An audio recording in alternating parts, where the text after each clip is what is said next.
Bom, meu nome é Cid Saboia de Carvalho. Sou jornalista profissional dos mais antigos atualmente aqui do Ceará. E sou fundador do curso de comunicação, professor de muitas disciplinas, professor da Faculdade de Direito, advogado, fui procurador da Fazenda Nacional, em substituição ao titular de então, Dr. Carlos Roberto Martins Rodrigues, e fui senador da República, onde tive uma atuação muito ampla.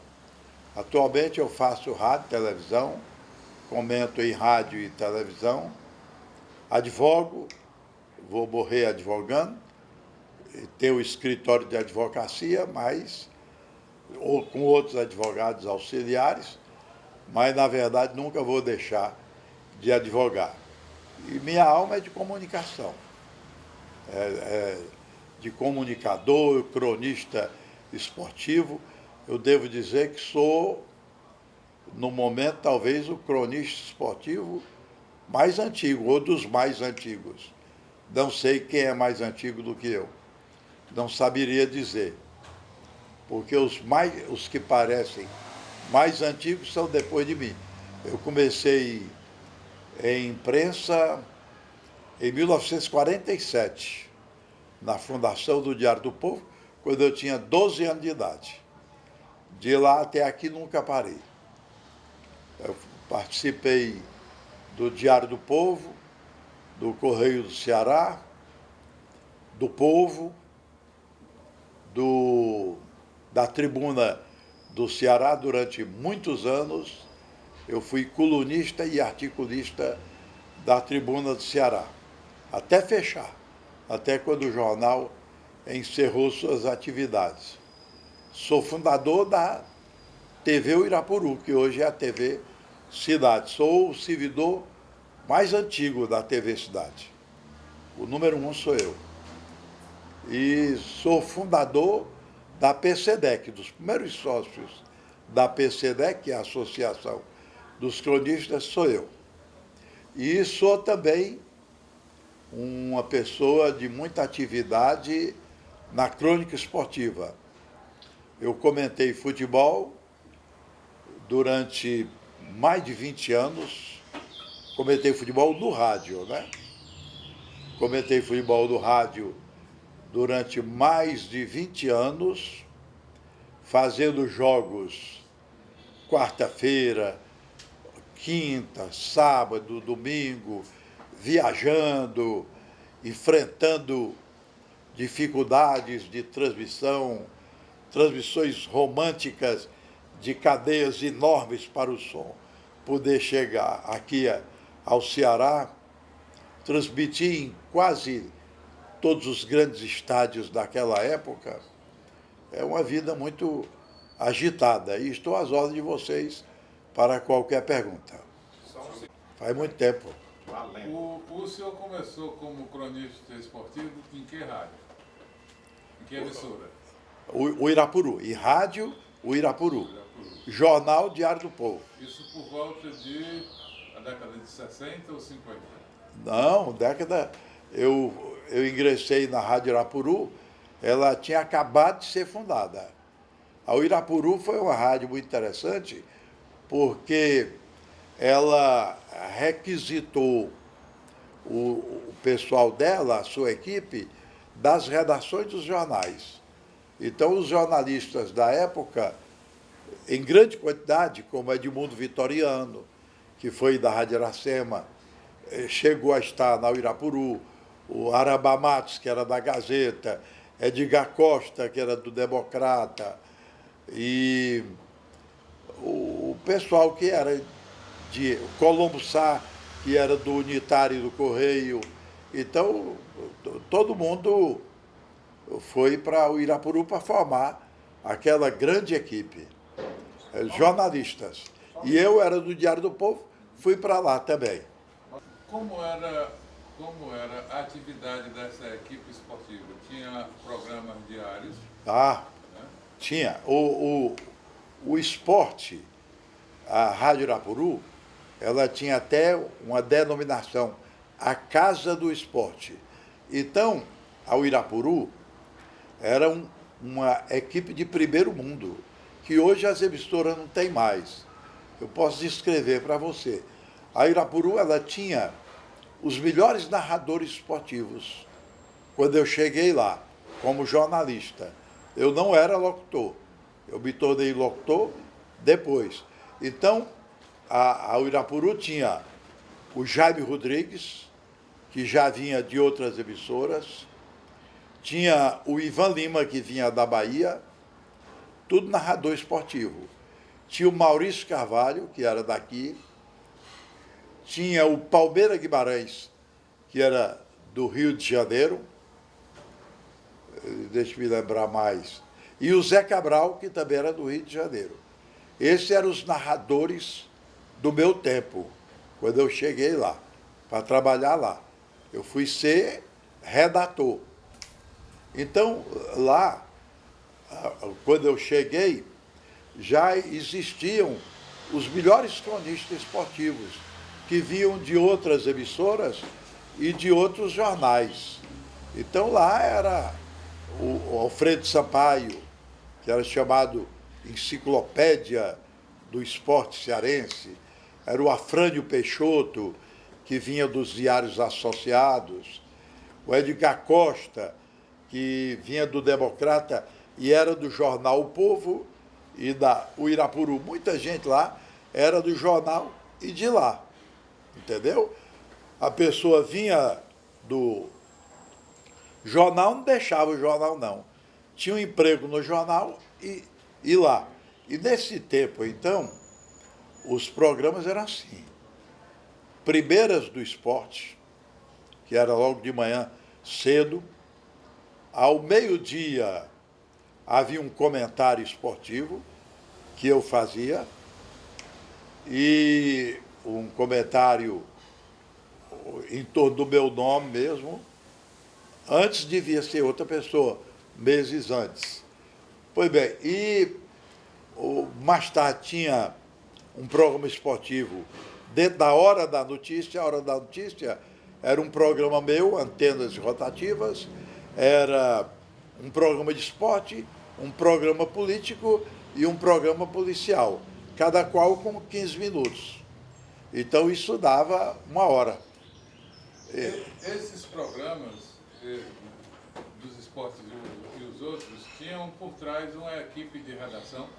Tinha, e grande.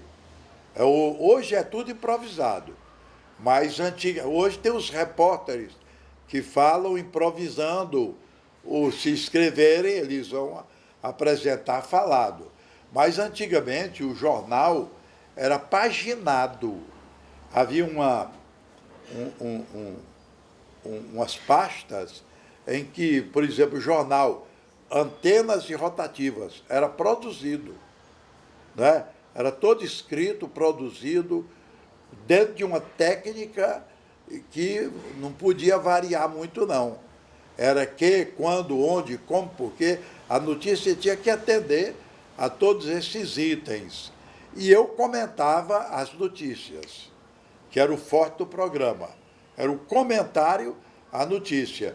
O esporte era assim, o policial era assim e o político era assim. Entendeu? Tudo era paginado. Era o jornal encadernado ali, direitinho. Cada folha era uma notícia. A notícia não podia ser muito grande, não, nem muito pequena. Ela tinha um tanto de linhas. Toda a notícia era esquematizada. E tudo jornalista profissional. Que foram guinados ao rádio. Né? Passaram para o rádio também. E as transmissões esportivas, elas englobavam muita gente, muito profissional. Muito, principalmente técnico. As transmissões esportivas, elas tinham um chefe geral, um técnico, uma espécie de engenheiro que preparava aquele material, e o material que o seu, porque era mala de som, não é como hoje. Hoje tem outros equipamentos. Hoje o telefone resolve tudo. Naquele tempo já era linha da Teleceará, ou o que fosse na época, né? Então tinha linha telefônica, não era um telefone, era uma linha telefônica. E essa linha telefônica entrava na mesa de som e no estádio ela tinha uma rede para as malas de som.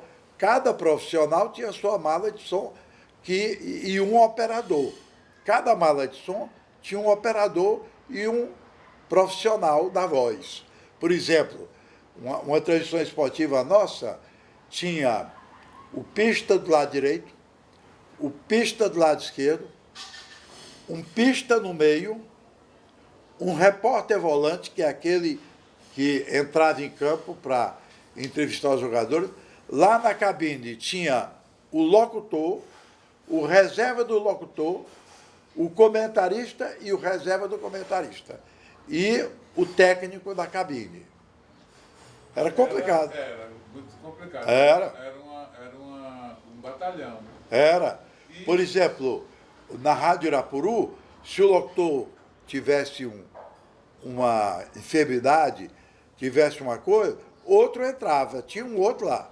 Um transmitindo e um esperando. Qualquer coisa ele entrava.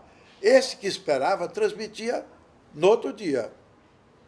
Houve uma época que eram 2 locutores para cada jogo, mas durou pouco. Um transmitia o Ceará, outro o Fortaleza. Quando o jogador do Fortaleza estava com a bola, por exemplo, era o Ivan Lima. Quando era o jogador do Ceará, era o Jaime Rodrigues. Ou era o Palmeiras Guimarães e o Zé Cabral, que tinha na época o nome de Paulo Santos. Está entendendo? Tinha que ter uma habilidade muito Uma habilidade extraordinária. Ou dividia por campo. O campo do lado direito é um locutor, o campo do lado esquerdo é outro. Mas eles se entendiam às mil maravilhas. Se eu me sentisse mal, tinha um comentarista reserva. Entendeu? Quer dizer, esse monte de gente também queria dizer que havia por trás um patrocinador forte também. Ah, era. Os patrocinadores, vou lhe dar ideia. Era o Pneu General, Pneus Pirelli, viu? Grandes lojas, grandes magazines. Vamos supor, fosse hoje, o patrocinador da transmissão esportiva era o Iguatemi, entendeu?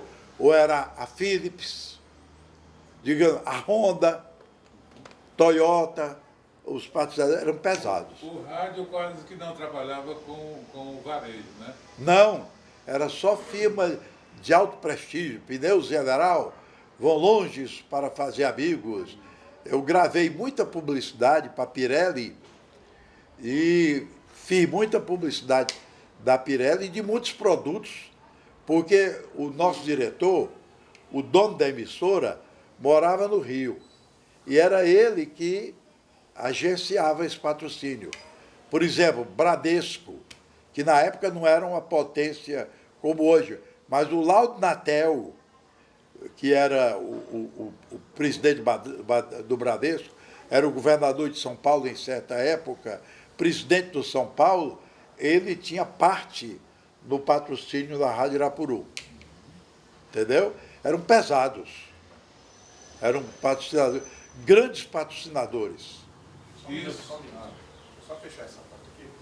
Pois não. Pode cair, cara. Só que perguntar mesmo. Grandes patrocinadores.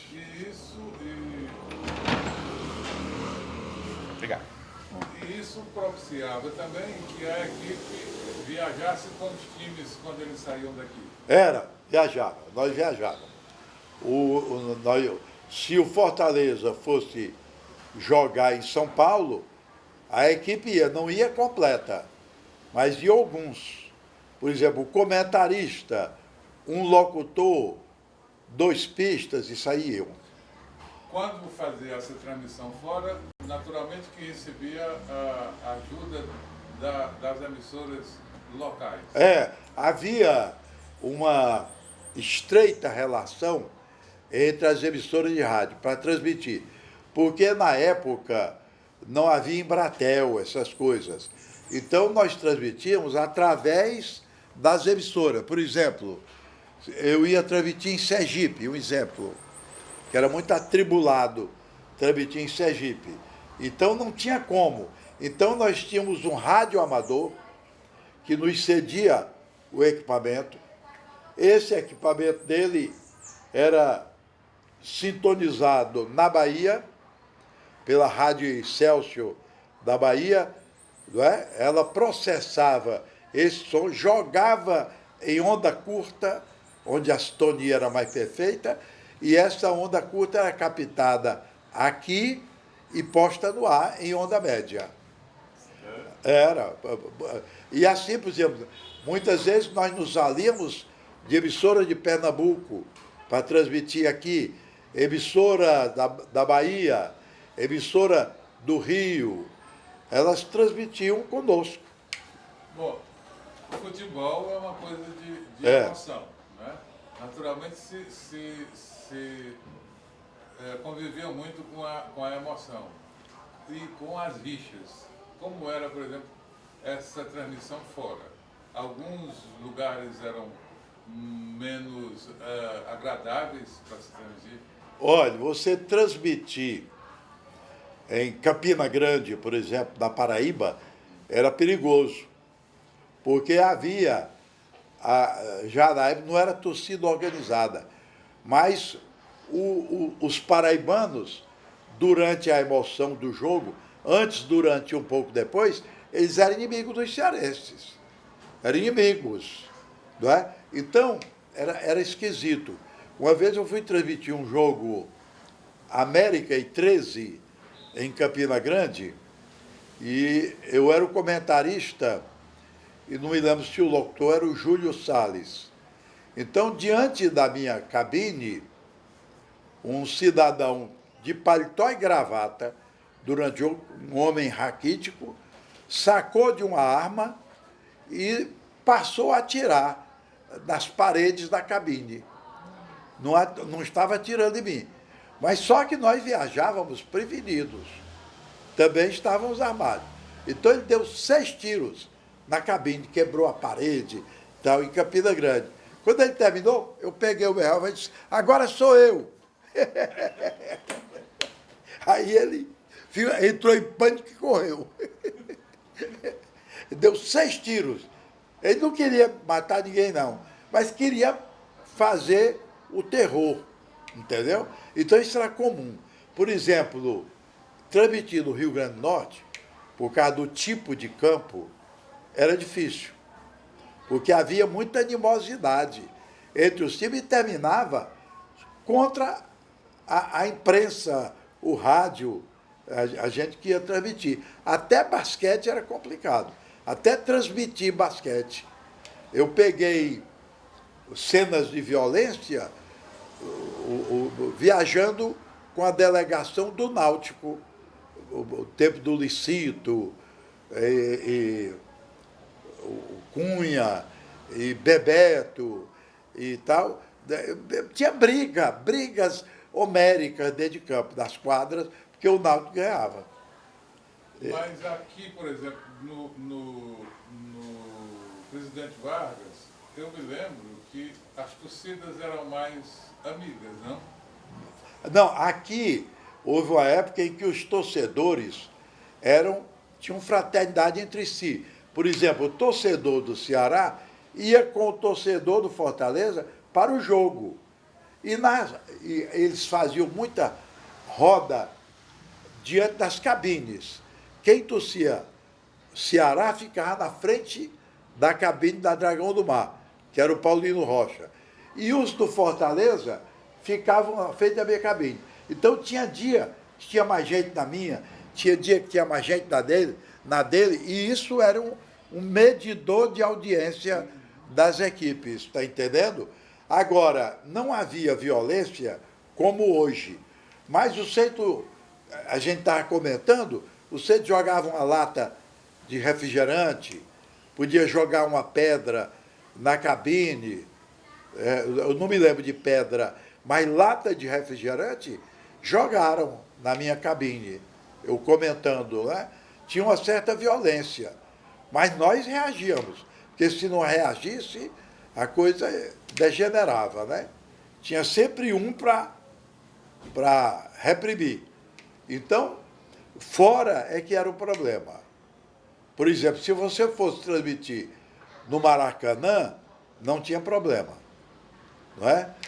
Mas a gente tinha o apoio lá, das rádios de lá, então não tinha problema. Nem em São Paulo.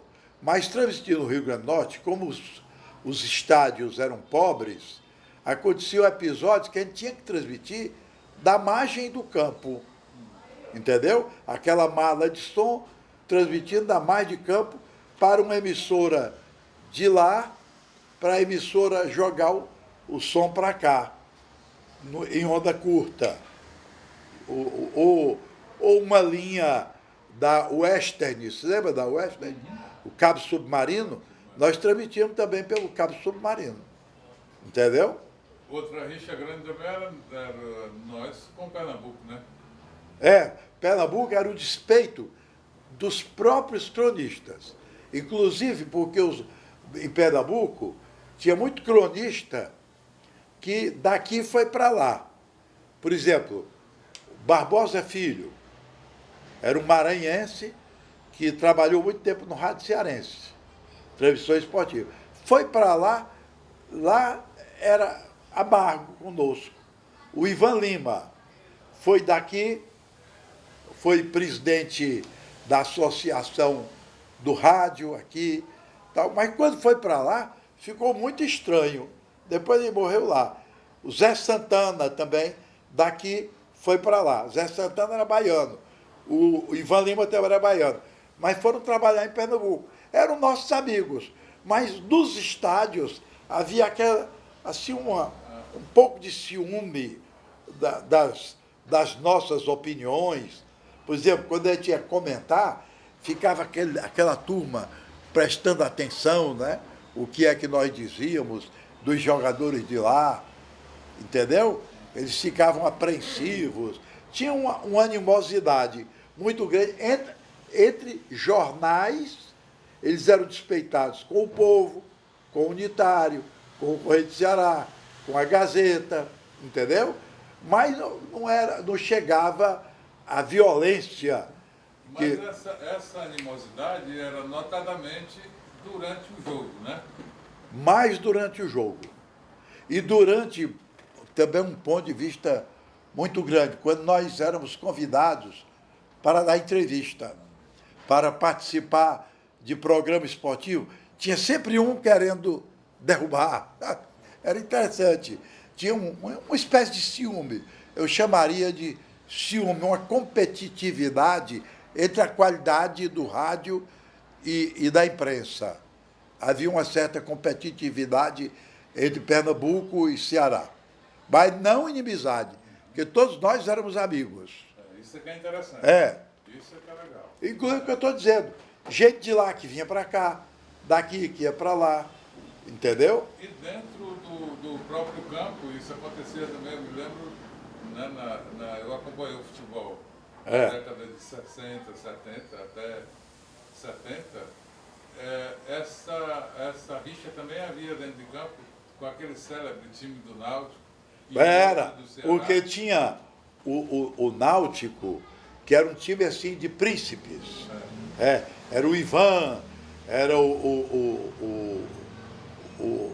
Nado, que chegou à seleção brasileira, Bita, Lala, Nino, e tinha uns jogadores. Levou alguns daqui do Ceará. O Mauro Calixto foi para lá. O Aloysio. O Aloysio Liares e o Mozazinho. Então, tinha uma animosidade mais elegante. Elegante. Eles tinham muito respeito com a página esportiva do Jornal Povo. Porque no Jornal Povo trabalhava o Gilvan Dias, o Edgar Costa, o Blanchard Girão, o Tavares. O Tavares era o presidente da PCDEC numa determinada época, assim como eu fui 2 vezes, ele também foi, e tal, e tinha um brilho, não é? O Povo e a Uirapuru eram irmãos. Lá o Jornal do Comércio, a Rádio Jornal do Comércio, tinha uma grande influência em Pernambuco, a Rádio Clube de Pernambuco, não é? Então tinha uma animosidade, mas era um choque de vaidade, lá e aqui. Por exemplo, como o Paulino Rocha tinha muito nome como comentarista, aqui com a torcida do Ceará, eles tinham despeito lá. Eles queriam encalcar a mim, o Paulino, etc., por causa do sucesso. Eu competia com o Paulino, não é? Éramos nós dois. Mas o Paulino tinha mais massa, porque ele, nessa época, a torcida do Ceará era muito pesada. E ele se identificava com a torcida do Ceará. E a do Fortaleza se identificava comigo. Então havia muita competitividade entre o Ceará, no tempo do Aloísio, William, Alexandre, Mauro Calixto, Carneiro, essa turma, o Charuto, tinha uns jogadores que eram famosos aqui e lá, não é? Mas eles queriam ter uma predominância. O Náutico queria ser um time nacional e o Ceará era um grande time nordestino. O Ceará, o Fortaleza, lá era o Náutico, nessa época era o Náutico. Nessa época eu me lembro assim, de 2 partidas memoráveis, que foi uma do Fortaleza com o Bahia e uma do Ceará com o Náutico. Essa do Fortaleza com o Bahia, até eu não sei se é folclore, de que o Mozart, o Caissara, quis substituir um jogador e mandou, disse assim, o Mozart manda o fulano sair, manda o Croinha sair para tu entrar. Aí ele disse, rapaz, quando eu cheguei na beira do campo, eu não ia tirar o Croinha, que era quem ia me ajudar a fazer o gol. Aí eu tirei o Alísio. Foi, eu me lembro. Aí eles enrolaram. Era o Moésio que fazia essas enrolações, que também era do Jornal Povo. O Moésio trabalhava no Jornal Povo e era jogador de futebol, era professor e um pouco jornalista, era nosso amigo, vivia na Rádio Irapuru, era uma pessoa muito... Era um grande amigo que eu tinha. E um grande treinador, né? Era. O que ele era mais era treinador. Ele criou aquele quadrado de ouro, porque ele perdeu para o Ceará os atacantes, né? Foram para o Ceará, o Erandi e tal, e o Fortaleza ficou sem atacante. Então o Fortaleza tinha um grande meio de campo. E tinha um que era reserva.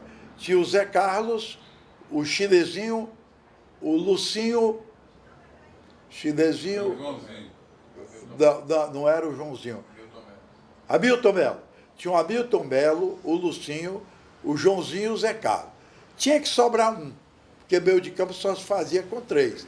Aí quando um dia eu vou saindo da Justiça do Trabalho, que era na Barão do Rio Branco, e me encontro com o Moésio.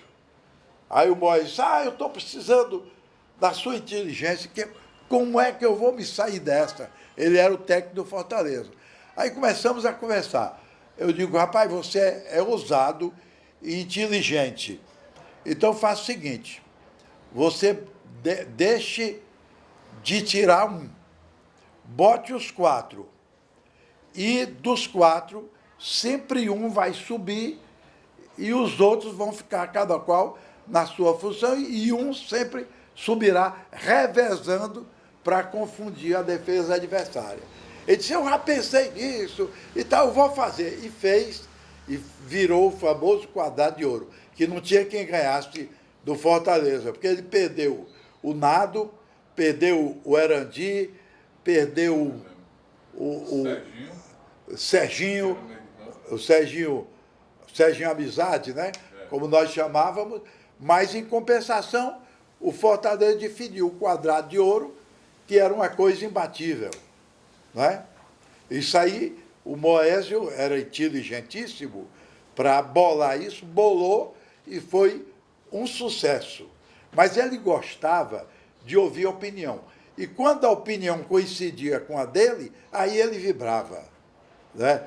Ele vibrava. Então o Quadrado de Ouro nasceu assim, dessa dificuldade do Fortaleza e da inteligência raríssima do Moésio, que ora subiu o Lucinho, quando subia fazia gol. Ora subiu o Hamilton Melo, quando subia fazia gol. Ora subiu o Zé Carlos, fazia gol. O que menos subia era o chinesinho, que era desse tamanho, pequenininho.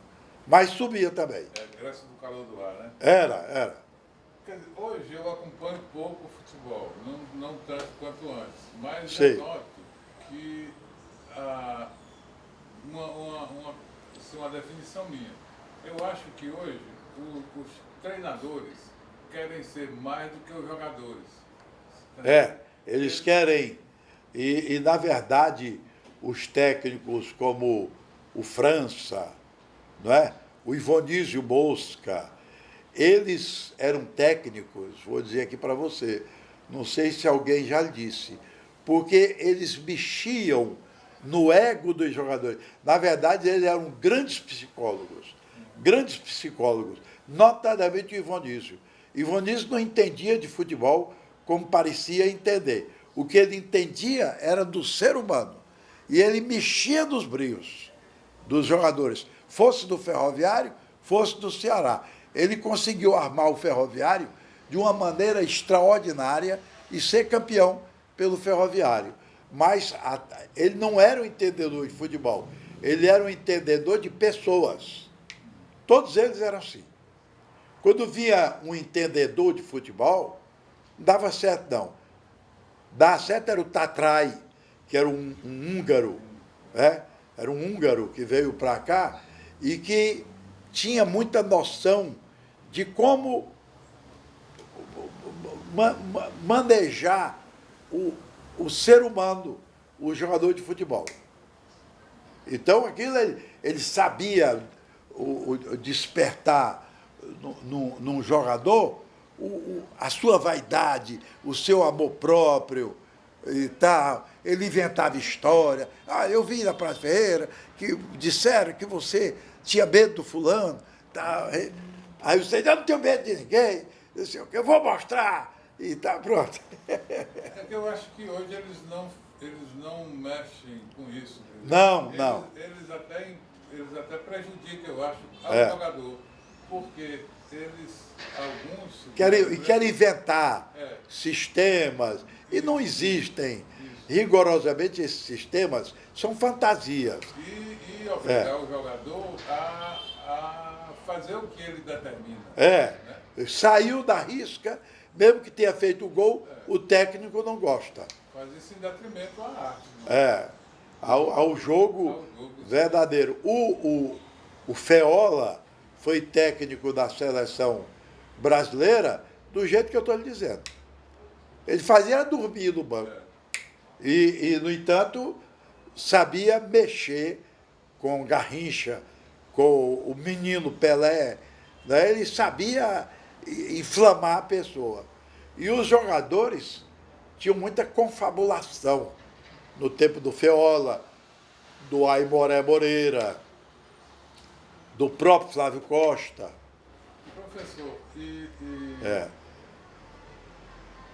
o papel do rádio para que o futebol seja o que ele é. O futebol é uma paixão nacional. Até que ponto o rádio entra como parceiro dessa paixão? Hoje o rádio e a televisão, não é? O rádio, por causa do noticiário constante, ele é ouvido muito pelos próprios jogadores, pelos técnicos. A técnico que se preocupa, hoje se o Sérgio Pinheiro der uma opinião contra ele, o Wilton Bezerra, um Daniel Capello, um Flávio Moreira, eles se tocam, eles acompanham o rádio. Agora, o rádio faz o diário do futebol. Toda rádio que cuida de futebol tem programa. A Irapuru é quem criou isso. Programa de manhã, programa na hora do almoço, programa de tarde, programa de noite. Tem rádio, tem programa a noite todinha, até meia-noite. E hoje também, isso é nocivo, tem os programas das torcidas. Isso eu considero negativo. Porque o torcedor apaixonado vai fazer o programa e leva picuinhas para o programa, despeitos, ele quer escalar o time, se acha mais entendedor que o técnico e que os jogadores, aí termina sendo leviano. E hoje também está em moda uma coisa que você não é propriamente torcedor do Ceará, ele é torcedor contra o Fortaleza. O Centro não torce Fortaleza, torce contra o Ceará. Vai jogar o Ceará e o Vasco, aí o torcedor do Fortaleza está torcendo o Vasco. Na nossa crônica esportiva, nós torcíamos nossos times. Por exemplo, havia o torcedor do Fortaleza, o torcedor do Ceará, mas quando nós íamos transmitir futebol, o jogo do Ceará, o Ceará era o time querido daquela equipe, de todas as equipes. Não tinha uma equipe secando o Ceará como hoje tem, ou secando o Fortaleza como hoje tem. Hoje é uma coisa, quer dizer, o senhor falou da história do programa do torcedor, programa da torcida, mas a própria crônica esportiva, ela hoje está dividida entre Ceará e Fortaleza. É um erro. O Júlio Salles só narra o jogo do Fortaleza. O Gomes Faria só narra o jogo do Ceará. Mas está errado isso. Né? Isso foi um erro imenso que se cometeu. E os próprios repórteres, né? Eles são, antes de mais nada... Também. O repórter tal é Ceará. O repórter tal é Fortaleza. Então, as equipes hoje não são como no meu tempo, quando eu era comentarista diário. Não é? Então, naquele tempo, nós nem dizíamos que time torcíamos, e nem ninguém notava, porque ninguém torcia transmitindo. Né? Hoje você tem, cada equipe, são 2, 3. A equipe tem a parte do Ceará, a parte do Fortaleza e uma terceira parte. Cada equipe são 3. Entendeu? 3. 3 equipes. Não pode ter menos que 3 narradores. Nenhuma equipe. Cada pista tem que ser um do Ceará, um do Fortaleza. Então, tudo é dobrado. Eles trabalham juntos, mas em sentidos opostos. Eu digo, fulano é pista do Ceará. Então, a Vesmares contrata da TV, da Rádio Cidade, o pista do Ceará. Ele só vai transmitir Ceará. Entendeu? Mas na minha época, nós transmitíamos, era tudo. Comentávamos todos os jogos e tudo era uma equipe só. O futebol de hoje, quer dizer, ele comparado com o anterior, né, com o futebol arte, né, ele é assim pelos jogadores ou pela administração? É porque hoje o futebol se tornou muito sujo. Muito sujo. Os diretores querem ser candidatos a cargos eletivos. Querem administrar o clube tendo em vista a torcida e o voto. Eles querem se eleger. Antigamente, o cronista esportivo ignorava isso. Entendeu? Ignorava isso. Esse negócio de política e de tal. O cronista não se envolvia nisso. Hoje, o cronista se envolve com política, se envolve com a política do clube, pertence a alas do clube, entendeu? Isso é muito ruim. Isso é muito ruim. E programa feito por torcedor não devia ser admitido. Não devia. Se eu ainda fosse diretor de rádio, que eu não sou mais, eu não permitiria na minha rádio. Programa de clube. porque é parcial, e o jornalismo, o rádio, e fazendo jornalismo, ele tem compromisso com a imparcialidade. Entendeu? Mas hoje é a história do mercado, né? O É, mercado exige. o jogador de futebol se tornou absolutamente mercenário. O Fortaleza está aí pela terceira vez que faz a melhor campanha, chega na hora H, perde. Não perde. Os jogadores fazem perder porque se descontentaram com o bicho que queriam, com a gratificação. Então eles fazem o clube perder propositadamente. Por quê? Porque eles não torcem aquele clube. Eles estão ali, eles vêm do Bahia, do Fluminense, do Flamengo, do São Paulo, do Vitória, do ABC. Eles não têm clube nenhum. Eles são pagos para jogar. E outra grande coisa é que, quando eu era comentarista, até o tempo em que eu fui comentarista, os jogadores eram cidadãos. Eram homens de bem. O jogador era o William, era Alexandre Nepomuceno, era Moésio Gomes, era o Nirton, o Nirton, o nome dele verdadeiro era Nirton. Ele era almoxarife do Ministério da Fazenda. Mas jogando futebol era Nirton, não era um homem digno. Era o Kit e o Bill, filhos do Rolinha, que eram cidadãos que só queriam jogar pelo Ferroviário. Até que ponto a Lei Pelé contribuiu com essa história? A Lei Pelé acabou o futebol. O Pelé, você sabe, que era um gênio jogando futebol. Mas fora do campo é um burro. É um homem idiota. Mau caráter e idiota. Então, foi guindado pelo Fernando Henrique a condição de ministro. E ele teve uma visão mercantilista do esporte. Então, ele procurou criar um futebol dentro do capitalismo, influenciado que veio dos Estados Unidos. O futebol é uma providência capitalista. É dentro do capitalismo que existe o futebol. Se você não tiver dinheiro, você não pode ser diretor de clube.